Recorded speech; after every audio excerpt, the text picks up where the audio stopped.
Filipenses. Filipos, importante ciudad de Macedonia y colonia romana, había sido evangelizada por Pablo con ocasión de su segundo viaje entre el otoño del 48 y el verano del 49, en Hechos capítulo 16, del 12 al 40. Volvió a pasar por allí en dos ocasiones, en el curso del tercer viaje en invierno del 54 al 55, en Hechos capítulo 20, versículo 1 y 2, y en la Pascua del 56, en Hechos capítulo 20, versículos 3 al 6. Los fieles que allí ganó para Cristo dieron muestra de un tierno afecto por su apóstol, enviándole socorros a Tesalónica, en Filipenses capítulo 4, 16, y luego a Corintios, segunda de Corintio capítulo 11, versículo 9. Y cuando Pablo le escribe, le hace precisamente para agradecerles los nuevos subsidios que acababa de recibir por medio de su delegado Epafrodito. Filipenses capítulo 4, versículos 10 al 20. Aceptándolos, aunque de ordinario lo rechazaba por no parecer interesado, en Hechos capítulo 18, 3 más, y dándoles muestras de una confianza muy particular. Pablo está preso en el momento en que le escribe. Filipenses capítulo 1, versículos 7, 12 al 17. Por mucho tiempo se ha creído que se trataba del primer cautiverio romano, con todas las frecuentes y aparentemente fáciles relaciones que los filipenses tienen con él y con la Epafrodito que estaba junto a él por el entonces. Filipenses capítulo 2 del 25 al 30. Sorprende en el caso de escribir desde la lejana Roma de hallarse Pablo en Roma, o más exactamente en Cesarea de Palestina, otro lugar conocido de cautiverio paulino. Es difícil comprender que él envió dinero de Epafrodito fuera de la primera ocasión para ayudar al apóstol, después de sus limosnas de su segundo viaje, en Filipenses capítulo 4 versículos del 10 y 16. Pues había estado ya en otras dos veces, entre ellos el curso del tercer viaje. Todo explica mejor si escribe antes de estas dos nuevas visitas, es decir, en Éfeso entre el 52 y el 54. Las alusiones del pretorio en Filipenses capítulo 1 versículo 13 y la casa del César en Filipenses capítulo 4 y versículo 22 no ofrecen dificultad porque habían destacamentos pretorianos en las grandes ciudades, especialmente en Éfeso, al igual que en Roma. Tampoco es obstáculo insuperable del silencio respecto del cautiverio paulino en Éfeso, porque Lucas nos ha informado muy poco de aquellas estancias de casi 3 años, y Pablo deja entender que allí encontró grandes dificultades. Primera de Corintios capítulo 15, 32 y segunda de Corintios capítulo 1 del versículo 8 al 10. Si se admite esta hipótesis, hay que separar Filipenses de Colosenses, Efesios y Filemón, y relacionar con las epístolas mayores, especialmente en la primera de Corintios. El estilo y la doctrina de la epístola, lejos de suponer, más bien favorece esta vinculación por parte de este escrito. Es poco doctrinal, es más bien una efusión del corazón y el intercambio de noticias, una llamada de atención contra los malos obreros, que en otras partes arruinaban la labor del apóstol y que ciertamente podrían molestar también a sus queridos filipenses, y en fin, sobre todo un llamamiento a la unidad por la humildad que nos proporciona el admirable pasaje sobre la humillación de Cristo. Filipenses capítulo 2 versículos del 6 al 11. Este himno, sea una cita implícita o un himno compuesto por San Pablo, nos ofrece un testimonio de gran valor sobre la fe primitiva. No se duda sobre la autenticidad de Filipenses, pero su unidad ha sido seriamente puesta y entredicho para muchos críticos. Filipenses podría ser el resultado de una agrupación de 3 cartas. La distribución más probable y satisfactoria es la siguiente: carta A Filipenses capítulo 4 del 10 al 20 y carta B capítulo 1, capítulo 3, 1 más, capítulo 4, del versículo 2 al 9, el 21 al 23. Carta C, capítulo 3, versículo 2, capítulo 4, versículo 1. La carta A, anterior a las obras, habría sido enviada al recibir los subdicios traídos por Epafrodito. La carta C es probable la última. Es una dura polémica contra los misioneros judeo-cristianos, de los que no hay ninguna huella en la carta B. Esta es una serena invitación a la unidad y a la perseverancia y a dar testimonio dedicado de la verdad. Efesios y Colosenses. Epístola a los Efesios y a los Colosenses forman un grupo muy homogéneo, idéntica. Misión de Tíquico en Colosenses 4, 7 y siguientes, y en Efesios 6, 21 y siguientes. Sorprendentes semejanzas del estilo y doctrina entre Colosenses y Efesios. Pablo se halla todavía preso. Colosenses capítulo 3, versículos 3, 10, 18 y Efesios capítulo 3 y 1, capítulo 4 y 1 y capítulo 6 y 20. Y esta vez todos los indicios apuntan a Roma como lugar de su cautiverio, del 61 al 63, más bien que a Cesarea, donde no explicaría debidamente la presencia de Marcos y de Onésimo, o a Éfeso, donde Lucas no parece haber estado junto a Pablo. Por lo demás, el cambio del estilo o del progreso de la doctrina exigen cierta distancia entre Colosenses y Efesios, y las epístolas mayores de Corintios, Gálatas, Romanos. En el intervalo han surgido una crisis. Epafras, su representante apostólico, capítulo 1, versículo 7, ha venido de Colosas y no fue evangelizada por el mismo Pablo. Capítulo 1, versículo 4 y capítulo 2, versículo 1, trayéndole informes alarmantes. Nada más enterarse, Pablo responde con una epístola a los colosenses, que entrega a Tíquico, pero la reacción suscita en su espíritu por el nuevo peligro le hace ahondar más pensamientos, así como en Romanos le había servido para poner en orden las ideas de Gálatas. También ahora escribe una segunda epístola, prácticamente contemporánea de Colosenses, en la cual la estructura, su doctrina conforme al nuevo punto de vista, se acaba de imponerle la polémica. Esta admirable síntesis es nuestra epístola a los Efesios. Esta denominación, que ni siquiera se halla textualmente garantizada, ver en Efesios capítulo 1:1, pudiera engañarnos. En realidad, Pablo no se dirige a los fieles de Éfesos, con quienes han convivido 3 años, Efesios capítulo 1, versículo 15 y capítulo 3, versículos 2 al 4, sino que más bien a los creyentes en general y más particularmente a las comunidades del Valle del Ico, entre las cuales hace circular su carta en Colosenses 4 al 16. La interpretación, curias líneas generales acabamos de trazar respecto a la tradición y atribuye a Colosenses y a Éfeso. A Pablo tiene muchos visos de probabilidad, pero a partir del siglo XIX se ha puesto en duda la autenticidad de estas dos epístolas. Su estilo pesado y repetitivo le parece a algunos impropio de Pablo.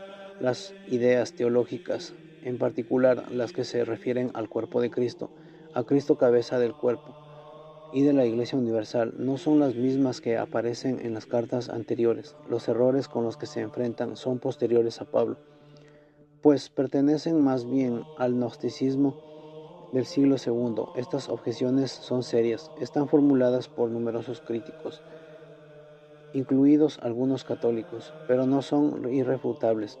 De hecho, en lo que se refiere a Colosenses, hoy en día la balanza se inclina más bien a favor de la autenticidad de esto, por buenas razones, pues no solamente se encuentran en ella las ideas fundamentales de Pablo, sino que las nuevas se explican de manera satisfactoria por las circunstancias referidas anteriormente a los mismos, que podemos decir de Efesios.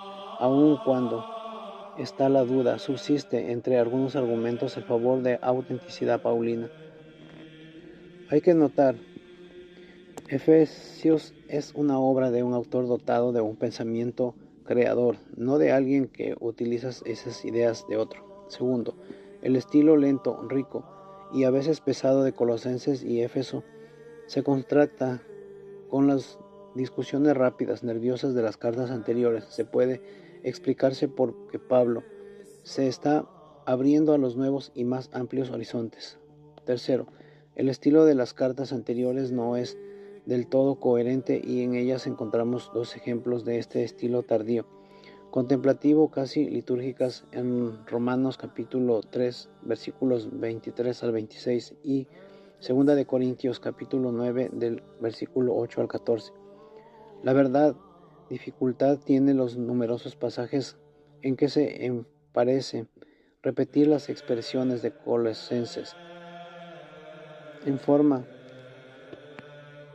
bastante servil y desmañada. Pero esto puede obedecer a Pablo. No solía escribir íntegramente sus cartas y es posible que en la redacción de Efesios haya permitido un discipulado una intervención más considerable que la de costumbre. Hay que reconocer, sin embargo, que las observaciones 2 y 3 cuadran mejor que la hipótesis de un posible autor distinto de Pablo, dotado de una capacidad creadora parecida a la de Pablo, pero dispuesto a repetir servilmente frases enteras y otras cartas paulinas. La dificultad de encontrar un autor tan híbrido para los efesios es una de las principales razones que han impulsado a algunos críticos a suponer que Colosenses de la que se está tomando la mayoría de las frases no era tampoco de Pablo, partiendo después de que la hipótesis más probable es la que admite la autenticidad paulina. Estas dos epístolas más, no la única posible, podríamos reconstruir el origen paulino de Colosenses y Efesios. De la siguiente manera, los errores de Colosas contra los que escribe Pablo no son todavía los gnósticos del siglo II, sino más bien ideas que se encuentran habitualmente entre los judíos esenios. El peligro provenía de especulaciones fundamentalmente judías. Colosenses capítulo 2, versículo 16. Sobre las potencias celestiales y cósmicas, o las que se atribuye el poder dirigir la marcha del cosmos, los colosenses exageraban tanto su importancia que comprometían su supremacía de Cristo. El autor de la carta acepta el planeamiento del problema sin poner en duda la actividad de tales potencias, incluso las equipara con los ángeles de la tradición judía. Ver capítulos 2 y 15. Pero lo hace precisamente para situarlas en su justo lugar en el gran plan de la salvación. Las potencias han desempeñado su papel como intermediarios y administradores de la ley. Hoy en día ese papel ha concluido el Cristo Kyrios. Al instaurar el orden nuevo, tomó en sus manos el gobierno del mundo. Su exaltación celeste le ha elevado por encima de las potencias cósmicas a las que ha despojado sus antiguos atributos. Capítulo 2, versículo 15. Y el que ya las dominaba en virtudes de la primera creación a título de hijo, imagen del Padre, las domina definitivamente como cabeza de ellas en la nueva creación y en la que ha asumido en sí todo el preloma, es decir, toda la plenitud del ser de Dios y del mundo de Dios. Capítulo 1, versículos 13 al 20. Los cristianos liberados de esos elementos del mundo, en el capítulo 2, versículos 8 al 20, por su unión con la cabeza y por la participación de su plenitud, en el capítulo 2, versículo 10. Ya no tienen por qué colocarse bajo la tiranía por medio de las observancias anticuadas e ineficaces. El capítulo 2, versículo 16 al 23. Unidos por el bautismo con Cristo, muerto en la y resucitado. Capítulo 2, versículos 11 al 13. Ellos son los miembros de su cuerpo y solo de él. como de su cabeza bifante. Reciben su nueva vida. Capítulo 2, versículo 19. Sin duda, esta salvación cristiana es siempre lo que primordialmente interesa al autor, pero las exigencias de la polémica le han llevado a precisar la extensión cósmica de la obra de Cristo, integrado en ella, junto a la humanidad salvada en ese vasto cosmo que es su marco, cosmo que se encuentra igualmente colocado en forma indirecta bajo la independencia del único Señor. De ahí la ampliación del tema del cuerpo de Cristo, esbozado ya anteriormente, 1 Corintios, capítulo 12 y siguientes, con la novedad de la insistencia en Cristo como cabeza. De ahí la ampliación cósmica de la obra de la salvación, de ahí el horizonte dilatado en que a Cristo se le considera más bien su triunfo celeste, mientras que la Iglesia en la unidad colectiva se va edificando hacia Él, y de ahí, en fin, el relieve más acentuado de la escatología ya realizada, ver en Efesios capítulo 2, versículo 6. Estas perspectivas se repiten en las epístolas de Efesios, pero el esfuerzo polémico para asignar su puesto de las potencias ha producido sus frutos. Efesios capítulo 1, 20 y 22. Y las miradas más bien se dirigen a la Iglesia, cuerpo de Cristo que se dilata con las dimensiones del universo nuevo, plenitud que lo llena de todo en todo. Capítulo 1, versículo 23. En esta contemplación suprema, que es como la cumbre de su obra, el autor reitera muchos temas antiguos para ordenarlos en la síntesis más vasta que ha llegado. Vuelve a considerar especialmente los problemas de la epístola a los romanos. Esta obra cumbre, que coronaba la etapa anterior de su pensamiento, no solo evoca en breves palabras los resúmenes de aquellas sobre el pasado pecador de la humanidad y sobre la gratitud de la salvación por Cristo. Capítulo 2, versículos del 1 al 10, sino que también reconsidera el problema de los judíos y de los gentiles que anteriormente le angustiaba en Romanos capítulos 9 y 11. Y esta ocasión le hace a la serena luz la escatología realizada en el Cristo celeste. En adelante, los dos pueblos se presentan unidos, reconciliados en un solo hombre nuevo y caminando de común concierto hacia el Padre. En Efesios capítulo 2, versículos del 11 y 22.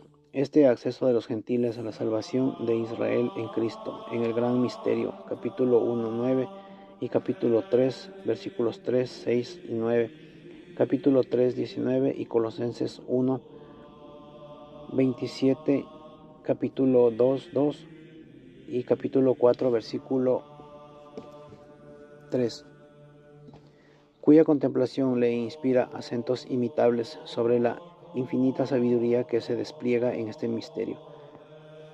En Efesios capítulo 3 versículos 9 y siguientes, y Colosenses capítulo 2 versículo 3, sobre la caridad insondable de Cristo que en Él se manifiesta. En Efesios capítulo 3, 18 y siguientes, sobre la elección enteramente gratuita que ha hecho de Él ministro de ese ministerio.